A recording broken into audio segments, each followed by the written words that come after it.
Hello students, welcome to my YouTube channel BEd classes bachelor of education में आपका हार्दिक स्वागत है। स्टूडेंट्स, प्रीवियस वीडियोस में हमने कुछ प्रैक्टिस सेट देखे थे। फर्स्ट स्टार्ट भी किया था। थ्योरी बेस्ड प्रैक्टिस सेट हम देखते जा रहे हैं। स्टूडेंट्स, आज हम देखेंगे विकास की अवस्थाएं। इसके पहले वीडियो में हम देखा था बाल विकास की अवधारणा, विशेषताएं और परिभाषा।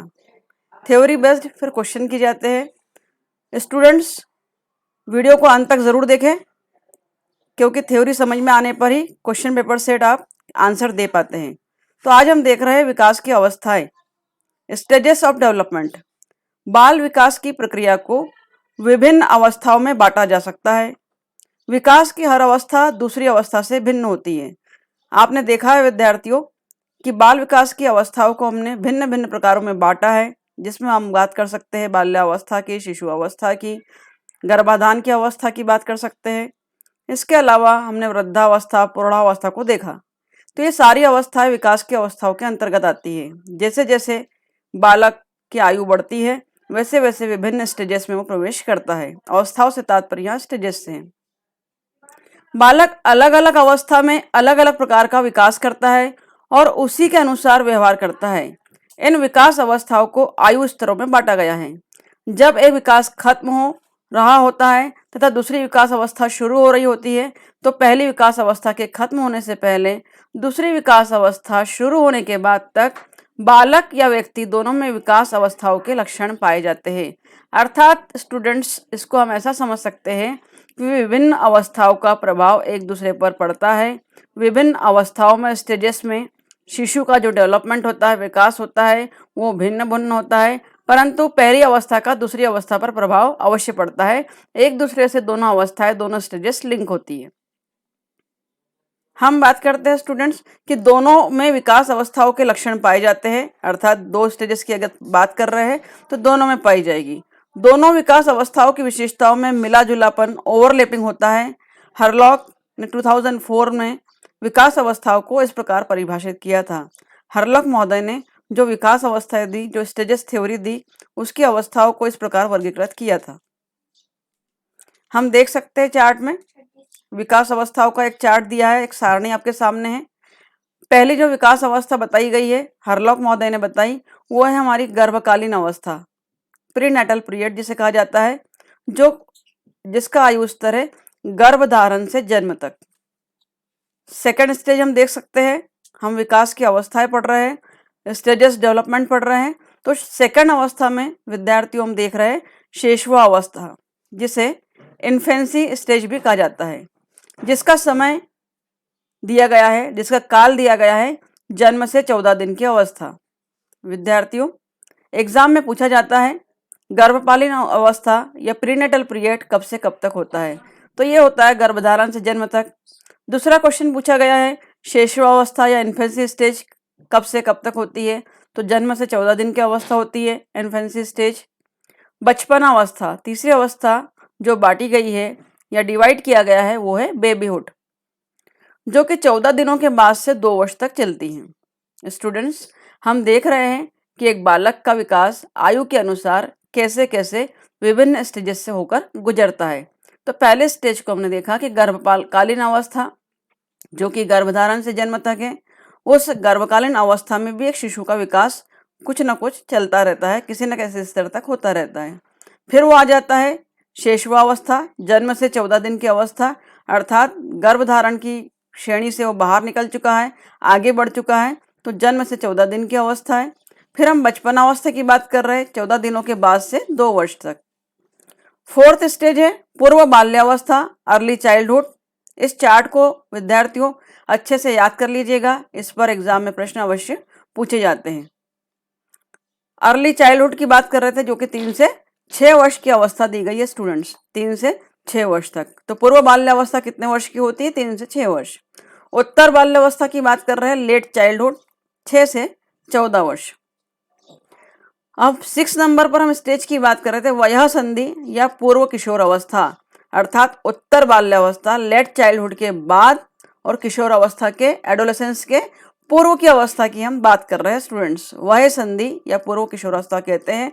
प्यूबर्टी कहा जाता है इसे इंग्लिश में, जो कि 11 से 17 वर्ष की अवस्था होती है।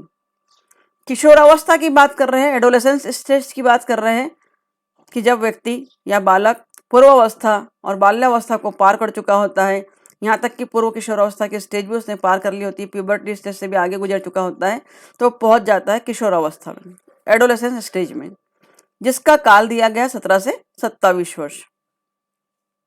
एडल्टहुड की बात कर रहे हैं हम, प्रौढ़ा अवस्था 8 नंबर का स्टेज है, 8 नंबर की स्टेज है, जो कि 21 से 40 वर्ष कहलाती है। 9 नंबर की स्टेज है मध्यावस्था, मिडिल एज 40 से 60 वर्ष कहलाती है।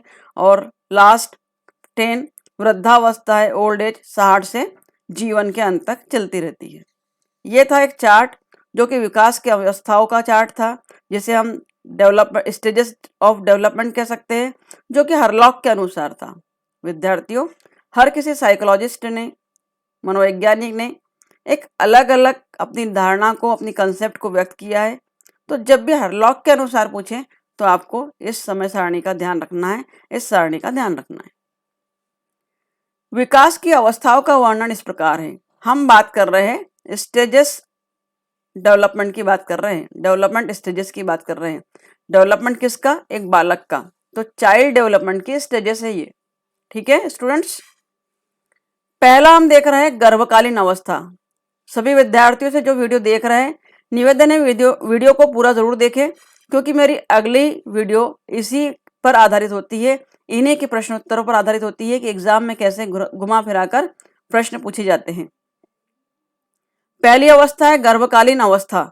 स्टूडेंट्स, ये जो समय सारणी हमने देखी वो 10 भागों में विभाजित की गई है, जो कि काफी लेंदी है, इसलिए हम टुकड़ों में या पार्ट्स में डिवाइड करके ये पूरा सेशन देखेंगे। पहला है गर्भकालीन अवस्था, prenatal period, conception of birth की बात कर रहे हैं। यह गर्भधारण से जन्म तक की अवस्था है, देखा था हमने चार्ट में। अन्य अवस्थाओं की अपेक्षा इस अवस्था में विकास की गति तीव्र होती है। कैसी होती है? बहुत रैपिडली ग्रोथ करता है इस अवस्था में बालक। इस अवस्था में अधिकांश विकास शिशु के शरीर में होते हैं। इस अवस्था को विकास की प्रक्रियाओं की अध्ययन की दृष्टि से 3 उपावस्थाओं में बांटा गया है। 3 स्टेजेस और दी गई है इसकी। तो एग्जाम में पूछा जाता है, परीक्षा में पूछा गया प्रश्न है विद्यार्थियों कि गर्भकालीन अवस्थाओं को कितनी उपावस्थाओं में बांटा गया, इसके सब स्टेजेस और कितनी है? तो जो प्रीनेटल पीरियड है उसकी जो सब स्टेजेस है वो और 3 स्टेजेस में उसको बांटा गया है। ठीक है, क्लियर है? अगर एग्जाम में पूछा जाता है तो बराबर जवाब देंगे आप कि गर्भकालीन अवस्था की 3 उपावस्थाएं होती है। कितनी उपावस्थाएं होती है? 3 होती है। पहला है बीजा अवस्था, जिसे जर्मिनल पीरियड भी कहते हैं।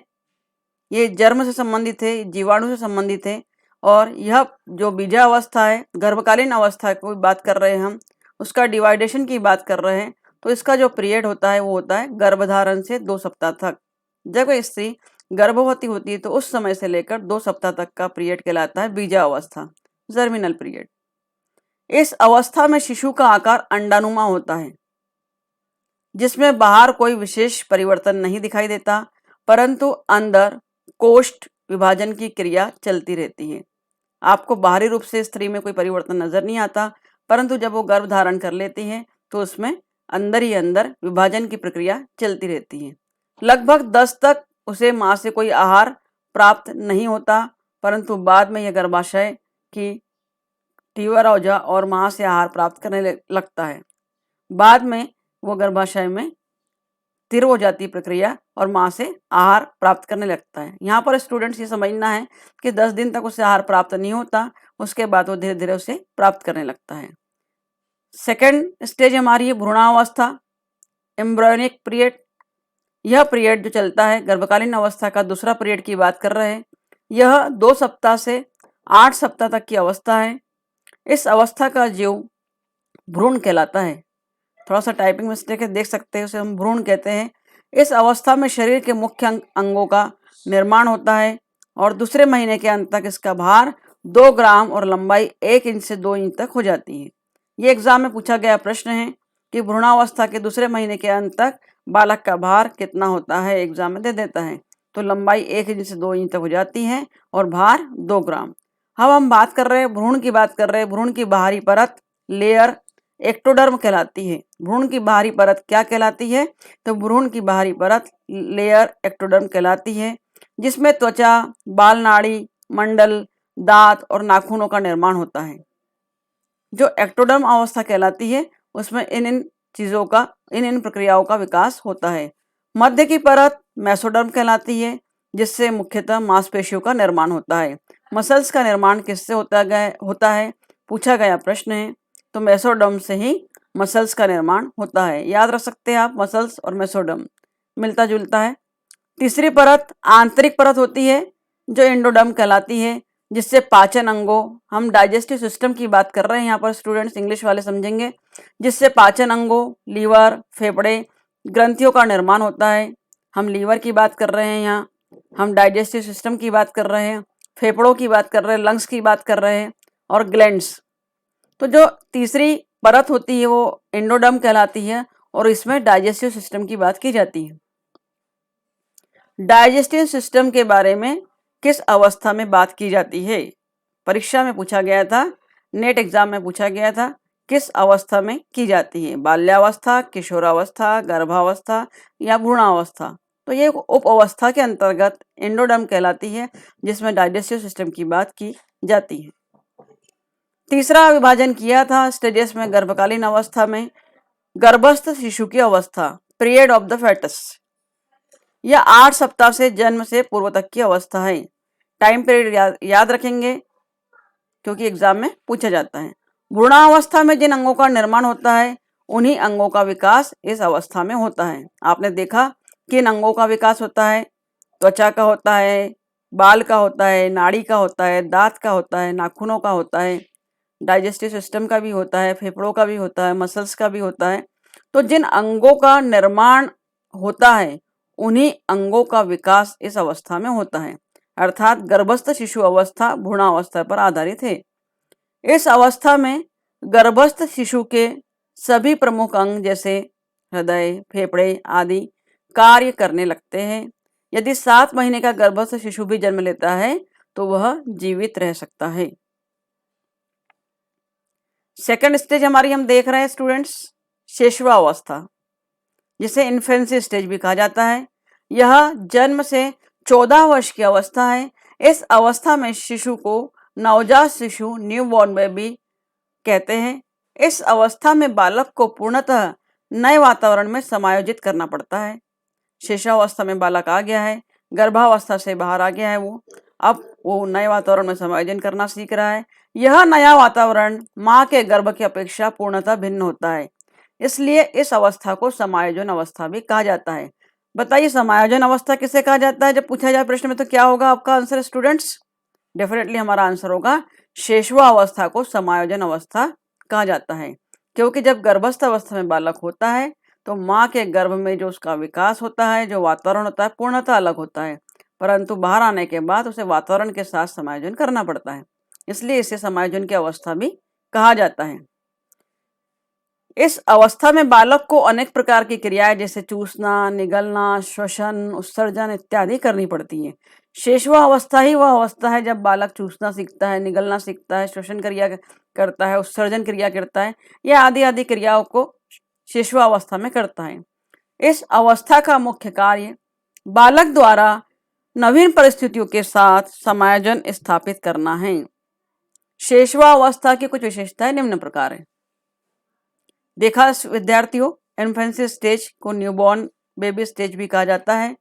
इसे समायोजन की अवस्था भी कहते हैं, स्टेज ऑफ एडजस्टमेंट भी कहा जाता है। क्यों? क्योंकि बालक को विभिन्न नवीन परिस्थितियों के साथ समायोजन करना पड़ता है। विशेषताओं में आप देख सकते हैं, यह बालक के लिए अत्यंत संकट की अवस्था है। इसमें सावधानी की आवश्यकता होती है। जरा सी असावधानी होने से बालक को वातावरण के साथ समायोजन स्थापित करने में गंभीर कठिनाई हो सकती है। अर्थात जब बालक एक नई दुनिया में प्रवेश कर गया है, एक दुनिया से दूसरी दुनिया में आ जाता है, तो उसके लिए वो वातावरण एक चमत्कारिक दुनिया होती है, जिसके साथ तालमेल बिठाना एक माँ का कर्तव्य होता है। वो बालक को किस तरह तालमेल बिठाए। अगर समायोजन स्थापित करने में एक बार दिक्कत आ गई तो वो गंभीर कठिनाई बन जाती है। इस अवस्था में शिशु नवजात होता है, न्यूबॉर्न बेबी होता है। वह गर्भावस्था के बाद पहली बार वातावरण के संपर्क में आया होता है, इसलिए शिशु को वातावरण के साथ सबसे अधिक समायोजन करना पड़ता है। पहली बार आया है, डेफिनेटली हम स्वयं भी जब पहली बार कोई कार्य को करते हैं या किसी नए व्यक्ति से मिलते हैं या किसी नए सेमिनार या सभागृह में जाते हैं तो हमको समायोजन करना पड़ता है वहाँ की वातावरण के साथ, वहाँ के लोगों की सोच के साथ। तो उसी प्रकार जब एक दुनिया से दूसरी दुनिया में बालक आता है तो उसे भी बहुत अधिक समायोजन वातावरण के साथ करना पड़ता है। इस अवस्था में बालक वातावरण के साथ किस प्रकार से समायोजन कर रहा है या करता है, इस बात से यह अनुमान लगता है कि आगे उसका विकास किस प्रकार से होगा। क्योंकि जो शिशु अवस्था में बालक वातावरण के साथ समायोजन करते हैं वो धीरे धीरे आगे की ओर बढ़ते हैं, धीरे धीरे अगले स्टेज की ओर भी उनका विकास होता है। तो इस अवस्था के आधार पर ही हम अनुमान लगा सकते हैं कि आगे का विकास किस प्रकार का होगा। वातावरण से समायोजन करने के कारण इस अवस्था में बालक के वजन में कुछ कमी भी आती है। गर्भावस्था में जो उसका वजन था उससे कुछ कमी बाहर आने के बाद या शिशु अवस्था में बालक के वजन में आ जाती है, क्योंकि उसका मानसिक स्तर बहुत ज़्यादा बुद्धि या सोचने लायक तो नहीं होता, परंतु कुछ ना कुछ उसके मस्तिष्क में चल रहा होता है और वो समझ नहीं पाता कि मैं किस दुनिया में आ गया हूँ। तो इसी नहीं समझ पाने के कारण या इसी नहीं समायोजन कर पाने के कारण उसके वजन में धीरे धीरे कमी आती है। इस अवस्था में बालक अपने भीतर विश्वास के इंद्रिय ज्ञान को आरंभ कर देता है, जो बालक के भविष्य में होने के लिए अत्यंत आवश्यक है। अर्थात भविष्य के विकास के लिए अत्यंत आवश्यक है। समझेंगे स्टूडेंट्स कि इस अवस्था में बालक इंद्रिय ज्ञान, सेंस ऑर्गन्स पर बात की थी हमने प्रीवियस वीडियो में किसी थ्योरी में। तो हमारे पास सेंस ऑर्गन्स होते हैं, उन्हीं सेंस ऑर्गन्स के माध्यम से भी या संवेदी पेशी अवस्था के माध्यम से भी बालक सीखने का प्रयास करता है और अपने भीतर एक विश्वास डेवलप कर लेता है, जो कि भविष्य के विकास के लिए अत्यंत आवश्यक होता है। इस अवस्था में शिशु को जीवन की आधारभूत आवश्यकताओं, बेसिक नेसेसिटीज ऑफ लाइफ की बहुत अधिक आवश्यकता होती है। जीवन की आधारभूत आवश्यकता अर्थात रोटी, कपड़ा, मकान तो हुई, उसके अलावा उस बालक की क्या अनिवार्य आवश्यकता है, क्या किस श्रेणी में वो रखता है, वो बेसिक नेसेसिटीज ऑफ लाइफ की अधिक किस श्रेणी में आता है। शिशुअवस्था की कुछ विशेषताओं को हमने देखा स्टूडेंट्स। हमने देखा था stages of development. Stages of development एक बाल विकास की अवस्थाओं का वर्णन किया, जिसमें दो अवस्थाओं को समझा और दोनों अवस्थाओं को हमने डिटेल में समझा। अगले वीडियो में इस पर आधारित प्रश्न उत्तर देखेंगे।